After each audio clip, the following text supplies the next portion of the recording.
جناب پیر سید نصیر الدین نصیر شاہ صاحب گولرا شریف تشریف لائے۔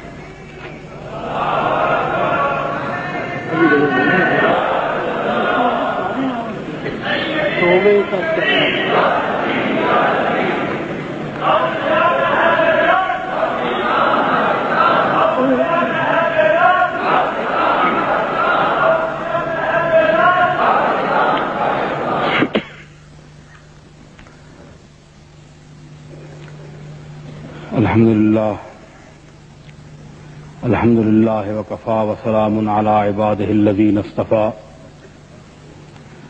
خصوصاً علی سید ولد آدم وخاتم الانبیاء وعلی آلہ المجتبی وعلی کمل اتباعہ من الصدیقین والصالحین والشہداء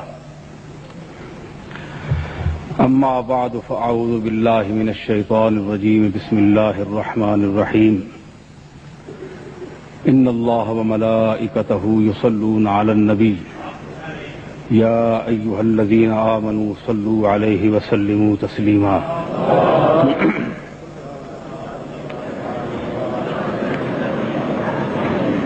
معزز حاضرین و سامعین، وزیر اعظم جناب نواز شریف صاحب، وزیر مذہبی امور جناب راجہ ظفر الحق صاحب، اور بالخصوص علماء و مشائخ،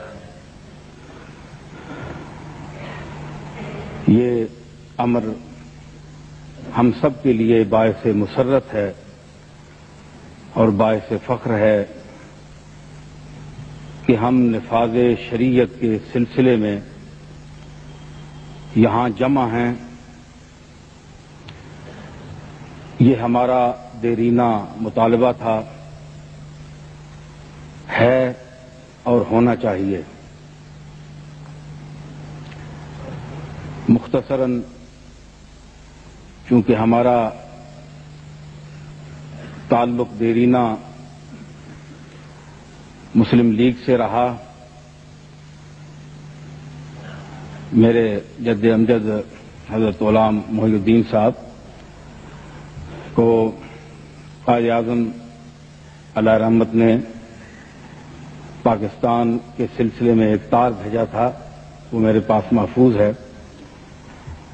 تو میرے دادا نے بڑی کوشش کی پاکستان کے قیام کے سلسلے میں، اور ان کی تمنا تھی کہ یہاں نظام مصطفیٰ نافذ ہو۔ اور میرے والد محترم آخری ایام میں جب نواز شریف صاحب وہاں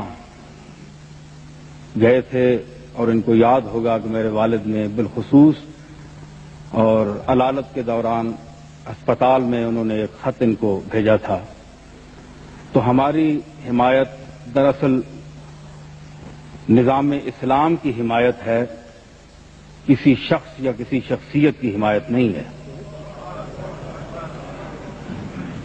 نواز شریف صاحب سے ہمیں یہی توقعات ہیں کہ وہ یہاں نظام اسلام نافذ کریں گے،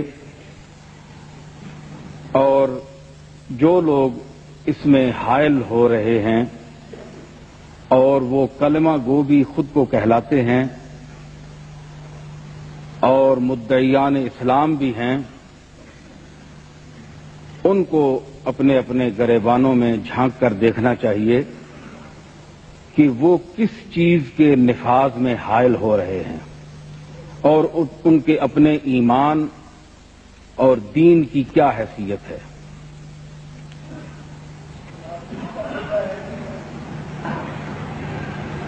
جب ہم رسالت مآب علیہ الصلوۃ والسلام کے غلام ہیں، آپ سے نسبت رکھنے والے ہیں، اللہ اور اللہ کے رسول پر ایمان رکھنے والے ہیں، تو پھر ہم کیوں جھجک محسوس کر رہے ہیں؟ آج کا یہ عظیم شان اجتماع اجماع کی حیثیت حاصل کر چکا ہے۔ اجتماع اور اجماع، تو اجماع یہی ہے کہ یہاں شریعت مصطفیٰ نافذ ہو اور اب اس میں مزید تاخیر نہیں ہونا چاہیے۔ ایک خاص تجویز بسلسلہ اختلاف مسالک کہ مسالک کے اختلاف کے سلسلے میں جو جناب ساجد نقوی صاحب نے اور پھر مولانا اکرم صاحب نے اس کی وضاحت فرمائی، یہ ایک اہم مسئلہ ہے، بنیادی مسئلہ ہے کہ اختلاف کو کس طرح رفع کیا جائے۔ میرے خیال میں یہاں علماء کی کمی نہیں، دانشور صاحبان علم جو روایت، درایت، لغت، اصطلاح، تمام علوم کو بیک وقت جاننے والے لوگ ہیں، یہاں بکثرت پائے جاتے ہیں۔ ایک ایسی جماعت منتخب کی جائے علماء کی جو اصول دین کی حیثیت رکھتی ہیں، جو چیزیں، جو احکام، جو متفق علیہ ہیں مسائل، ان پر تو کسی کو اختلاف ہی نہیں، جو فروعی مسائل ہیں ان پر بھی اگر کوئی شخص اپنے شک و شبہات کو رفع کرنا چاہے تو اس جماعت کے سامنے، اس کونسل کے سامنے دلیل کے طور پر وہ مسئلہ پیش کیا جائے اور نیت یہ ہو کہ حق کی تلاش، حق ڈھونڈا جائے، خالی الذہن ہو کر بات کو سمجھنے کی کوشش کی جائے، اور اگر دلیل سے یہ بات ثابت ہو جائے کہ فریق ثانی حق پر ہے تو اس کو وہ تسلیم کرے۔ یہ خلوص نیت کا ہونا ضروری ہے، ورنہ اختلاف رفع نہیں ہو سکتا۔ میں اس سلسلے میں ایک اور گزارش کروں گا کہ دیکھیں، الفاظ کو، معانی کو سمجھنے کے لیے الفاظ کا سہارا لیا جاتا ہے، الفاظ کے بغیر معانی سمجھ نہیں آتے۔ تو الفاظ کس محل میں، کن کن مقامات میں، سیاق و سباق کے اعتبار سے کن معانی میں ایک ہی لفظ دوسرے معنی میں استعمال ہوتا ہے، مترادفات ہیں، تو یہ علماء پر واضح ہیں، یہ چیزیں کتابوں میں موجود ہیں۔ تو وہ جب کوئی اختلافی مسئلہ پیش کیا جائے تو ججز جو ہوں وہ اصطلاحات اور لغت، قرآن، حدیث، ان کے دلائل میں فریقین کو مطمئن کریں اور فریقین یہ نیت رکھ کر جائیں کہ ہم نے حق کو تلاش کرنا ہے، جانبداری اس میں فیصلہ کرنے والا نہ کرے۔ یہ ایک اختلاف سے رفع کرنے کی مؤثر صورت ہو سکتی ہے، جیسے کہ مولانا اکرم صاحب نے بھی فرمایا کہ مفہوم کی وضاحت کے لیے، اور نقوی صاحب نے بھی فرمایا کہ مفہوم کی وضاحت کیسے کی جائے گی۔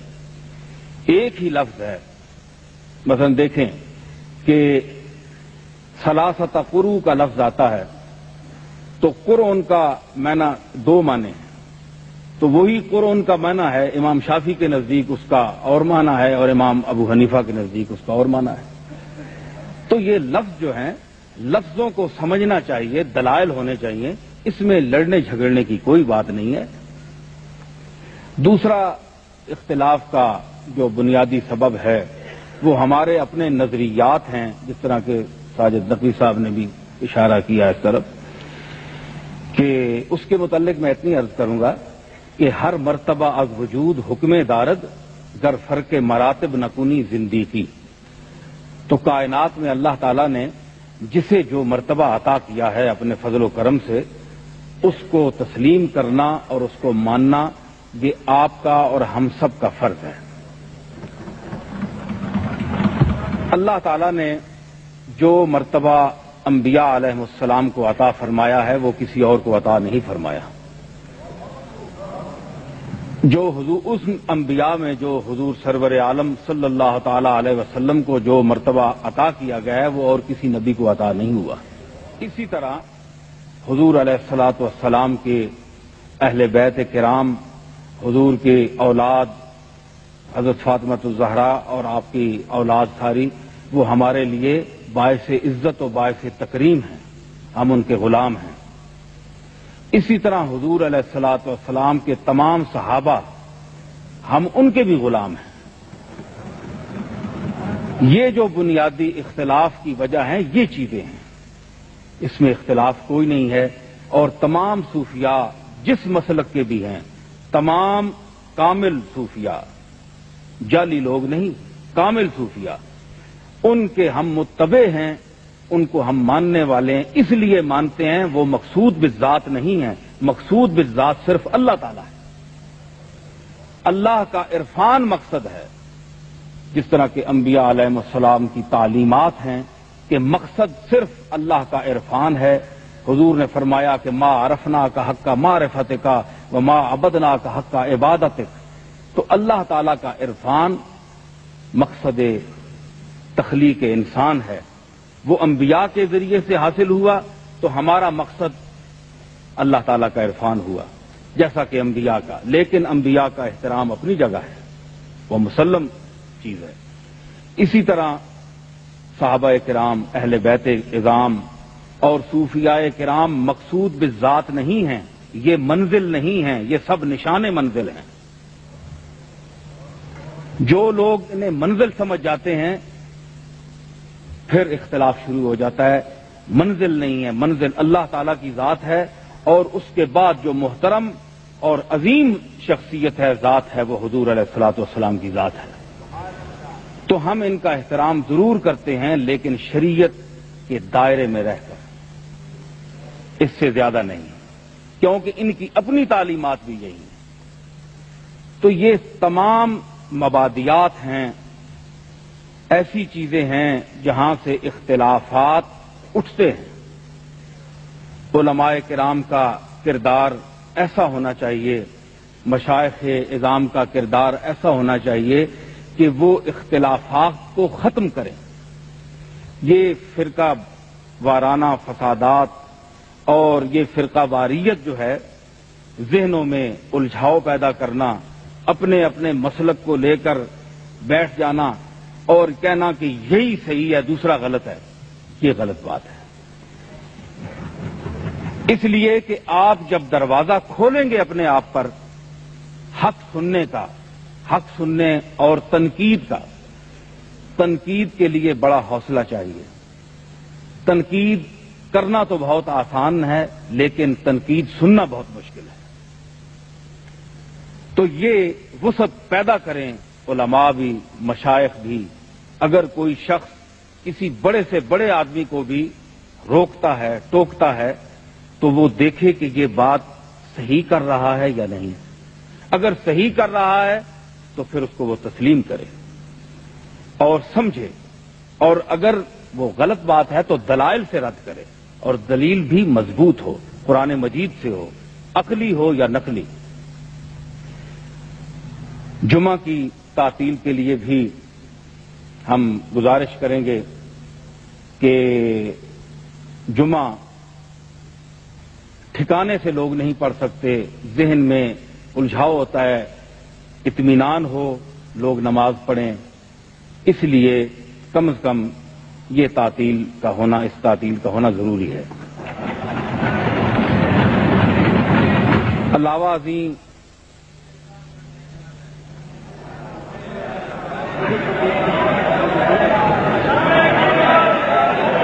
اچھا بہرحال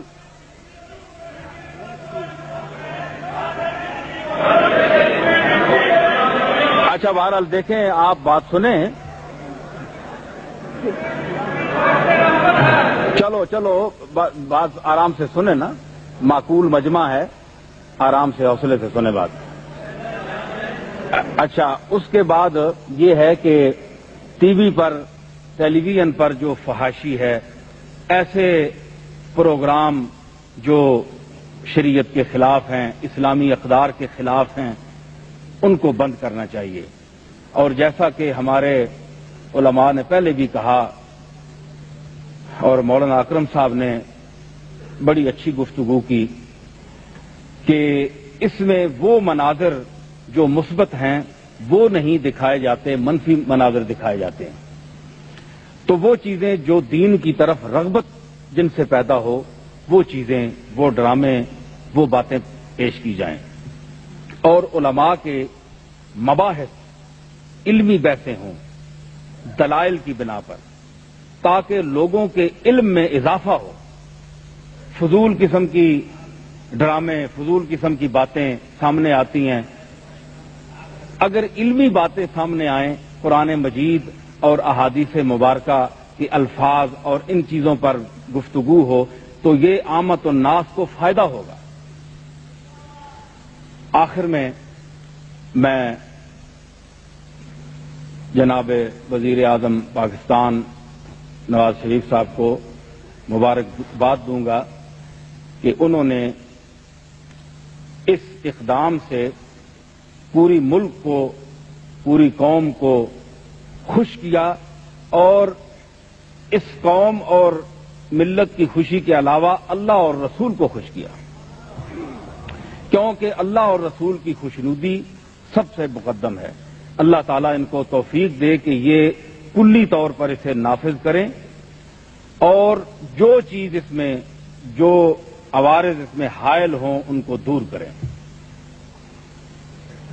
ایک ربائی میں پیش کروں گا قرآن مجید کے حوالے سے کہ وہ آیت لکھی ہے وَلِلَّهِ عَاقِبَةُ الْأُمُورِ، اس کے تحت میں نے ایک ربائی کہی کہ رہنا ہے اسی کو ما سوا حالک ہے، رہنا ہے اسی کو ما سوا حالک ہے، یہ راز عیاں ہے اس پہ جو سالک ہے۔ آغاز تھا میرے بس میں سو میں نے کیا، انجام کا غم نہیں خدا مالک ہے۔ تو یہ انجام کا غم نہیں، اس لیے کہ اللہ تعالی مالک ہے، وَلِلَّهِ عَاقِبَةُ الْأُمُورِ۔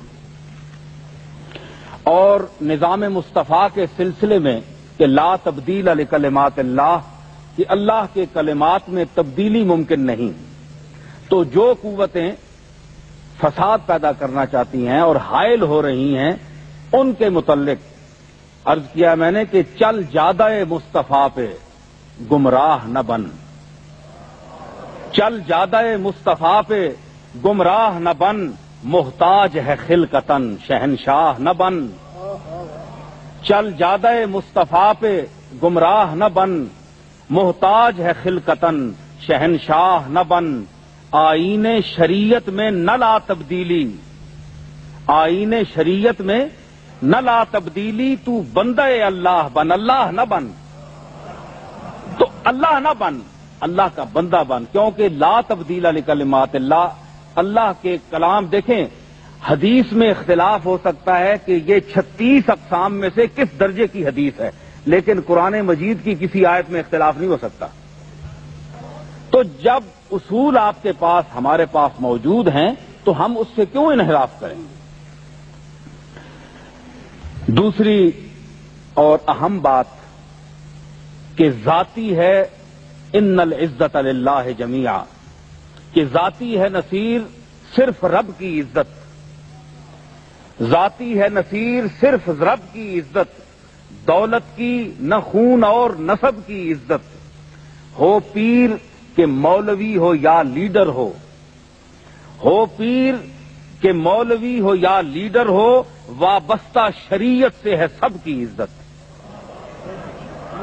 ہو پیر کہ مولوی ہو یا لیڈر ہو، وابستہ شریعت سے ہے سب کی عزت۔ اور نواز شریف صاحب کی خوشامد نہیں ہے، خوشامد کرنے کا میں عادی بھی نہیں ہوں، ہمارے ہاں خوشامد نہیں ہوتی، اور اللہ کرے کہ ہمارے مشائخ کے یہ جو خانقاہیں ہیں جو اب رہ گئی ہیں ان میں یہ چیز نہ رہے، وہ اپنے اسلاف کے طریقوں پر، سیال شریف کے ہمارے حضرت خواجہ حمید الدین صاحب تشریف فرما ہیں، تو ہمارا ایک اپنا مسلک ہے، لیکن جو بات دین کی کر رہا ہو تو ہم اس کی نیت پر کیوں شک کریں؟ ہمارے پاس کیا دلیل ہے کہ نواز شریف صاحب کی نیت ٹھیک نہیں ہمارے پاس کیا دلیل ہے؟ اگر یہ امیر المومنین ان کو وقت بنانا چاہتا ہے تو ہم روکنے والے کون ہیں؟ ہمیں ان کی حمایت اس لیے چاہیے کہ یہ اللہ اور اس کے رسول کی حمایت کر رہے ہیں، اور جس دن خدا نخواستہ انہوں نے حمایت نہ کی تو سب سے پہلے ہم ان کے دشمن ہوں گے۔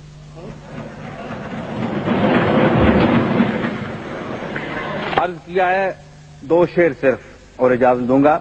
یہ اس کی دین ہے وہ جس کا انتخاب کرے، یہ اس کی دین ہے وہ جس کا انتخاب کرے، غبار راہ کو ہم دوش آفتاب کرے۔ یہ اس کی دین ہے وہ جس کا انتخاب کرے، غبار راہ کو ہم دوش آفتاب کرے۔ نصیر گوشہ نشیں کی یہی دعا ہے نواز، نصیر گوشہ نشیں کی یہی دعا ہے نواز، خدا تجھے تیرے مقصد میں کامیاب کرے۔